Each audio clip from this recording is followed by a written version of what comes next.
अगर मैं पूछूं आप अपना बर्थडे कितनी बार सेलिब्रेट करते होंगे? 5 बार, 10 बार या फिर 50 बार? सुनकर अजीब लगा। नॉर्मल है, एक ही बार करते होंगे। बट इसमें इस लड़की की क्यों इतनी डेट ऑफ बर्थ होती है? Hello everyone, welcome to my channel crime area. This is me Harsh Singh. तो आज हम लोग एक केस को देखेंगे जिसमें एक लड़की अपना कई डेट ऑफ बर्थ रखती है। तो दिल्ली हाई कोर्ट एक एक्यूज्ड को बेल ग्रांट करती है जो आईपीसी सेक्शन 376, 34 और पॉस्को एक्ट के सेक्शन 6 में चार्ज था। अब क्यों चार्ज किया था उसका जवाब केस से समझ। तो सितंबर 2019 में कंप्लेनेंट यानी कि वो लड़की अपनी सिस्टर के साथ आती है दिल्ली कई साल बाद और नॉर्मली मार्केट जाती है कुछ इलेक्ट्रॉनिक प्रोडक्ट परचेज करने के लिए। और जो शॉप ओनर रहता है वही क्राइम का एक्यूज रहता है। तो दोनों मतलब कि लड़की और उसकी सिस्टर प्रोडक्ट परचेज करते हैं और जिसको प्रोडक्ट लेना था यानी कि वो लड़की उन शॉप ओनर से अपना नंबर एक्सचेंज करते हैं। अब नंबर एक्सचेंज करने की क्या जरूरत? अब आप सोच रहे होंगे कि प्रोडक्ट लिया है तो उसकी वारंटी तो होती है, तो अगर कोई डिफेक्ट निकलता है तो उसी से रिलेटेड बात करने के लिए नंबर लिया होगा। बट नहीं, यहाँ तो कुछ और ही होने लगा। ये लोग नंबर एक्सचेंज करते हैं और फिर इनकी दोस्ती हो जाती है। और दोस्ती यहाँ तक की कि वो लड़का उस लड़की को कॉल करता है और उसको दिल्ली के कोई होटल में बुलाता है और उसके साथ फिजिकल रिलेशनशिप स्टैब्लिश करता है।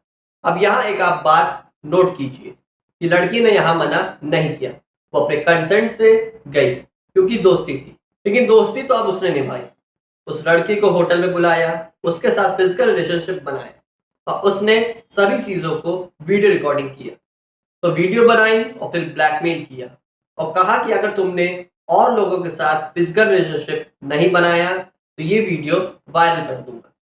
मतलब इस रिलेशन को और दूसरों लोगों के साथ कंटिन्यू करने को कहा। पर वो ये सब करने से मना कर देती है और किसी तरह से वहां से भाग जाती है और वहां पे एक दूसरे लड़के से मिलती है और लड़की के रिक्वेस्ट पर वो लड़का उसको अपनी शॉप में काम पे रख लेता है। बाद में वो एक लेडी से भी मिलती है जो कि बाय प्रोफेशन एडवोकेट रहती है। वो उनको अपनी प्रॉब्लम शेयर करती है। अब प्रोसिक्यूटर की तरफ से तो बात रख ली, अब एप्लीकेंट की स्टोरी क्या थी वो भी सुन लीजिए, जिसने पूरे केस की स्टोरी ही पलट दी।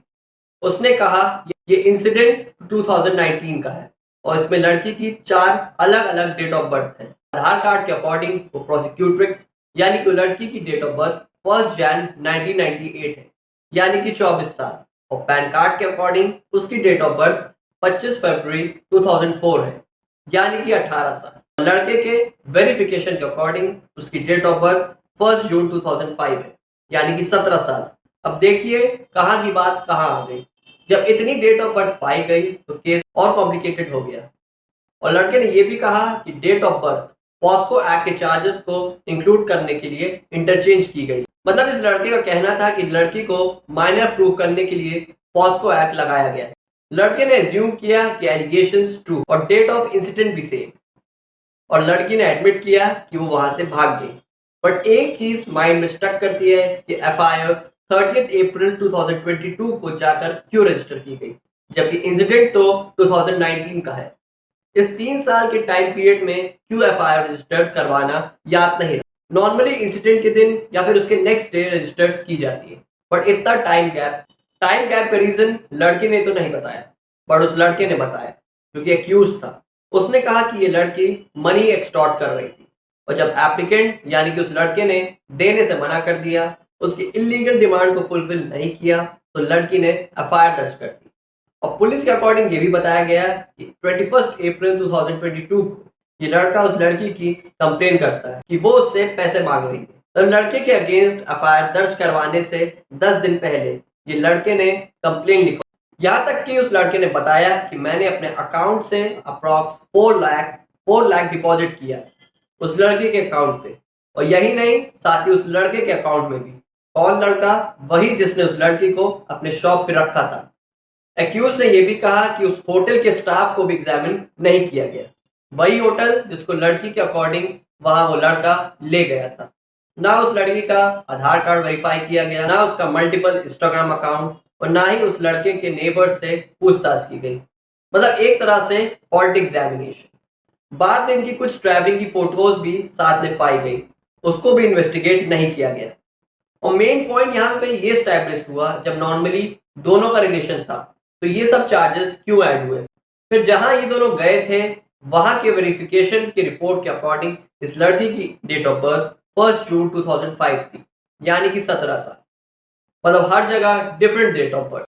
तो ओवरऑल 4 डेट ऑफ बर्थ थी। एक्सटॉर्शन इतना क्रिस्टल था क्योंकि ट्रांजैक्शन के अकॉर्डिंग जून 2021 से अप्रैल 2022 तक अमाउंट का ट्रांसफर होता रहा और लड़के के अकाउंट में जून 2021 से अक्टूबर 2021 तक पेमेंट हुआ। एट लास्ट यही कंक्लूड हुआ। इन्हीं जैसे कुछ इनोसेंट पर्सन हनी ट्रैप की सिचुएशन में फंस जाते हैं। हनी ट्रैप बेसिकली किसी को अपने जाल में फंसाना। आइए समझते हैं हनी ट्रैप काम कैसे करता है। जैसे मैं हूँ, सामने वाले पर्सन के बारे में A to Z जानता, मतलब उसकी मुझे सारी चीजें पता है, उसकी स्ट्रेंथ, उसकी वीकनेसेस, और मैं इन्हीं सब चीजों का गलत फायदा उठाकर उससे पैसे हड़प रहा हूँ। तो उससे मुझे मॉनेटरी बेनिफिट मिल रहा है, मेरी हर एक डिमांड पूरी हो रही है। मतलब एक तरह से आप सामने वाले को अपने इशारों में नचा रहे। तो इसी सिचुएशन में वो सामने वाला पर्सन पूरी तरह से फंस जाता है। वो ना मना कर सकता है, ना किसी से कुछ डिस्कस कर सकता है। तो इसी सिचुएशन को कहते हैं हनी ट्रैप। जैसे कि सेम इस केस में भी हुआ, फेक रिलेशनशिप बनाया, 10 तरह की इंफॉर्मेशन गेन की, फिर पैसा ले लिया। तो पूरा केस ब्लैकमेलिंग का था और कोर्ट ने भी पूरे सिचुएशन को समझा कि ये रेप नहीं है। और जो डिफरेंट डेट ऑफ बर्थ थी वो केवल पॉक्सो एक्ट को ऐड करने के लिए थी। बट लास्टली एक पॉइंट में कोर्ट ने कहा the person who is in a consensual physical relationship with another person is not required to judicially scrutinize the date of birth of other person. He is not required to see Aadhaar card, PAN card and verify the date of birth. मतलब relationship में आने से पहले आपको date of birth जानने की जरूरत नहीं है, ना कुछ पर्सनल इंफॉर्मेशन निकालने की जरूरत है किसी भी पर्सन की। इसी मेन पॉइंट को हाईलाइट किया, बाकी एप्रोप्रिएट फैक्ट्स को देखते हुए बेल ग्रांट कर दी। तो यही था इस पूरे केस में कि कैसे आप एक अच्छे खासे रिलेशनशिप को किसी भी हद तक जाके डिस्ट्रॉय कर सकते हैं और किसी को कैसे फंसा सकते हैं। आई होप ये केस आपको अच्छे से समझ आया हो। तो मिलते हैं नेक्स्ट वीडियो में।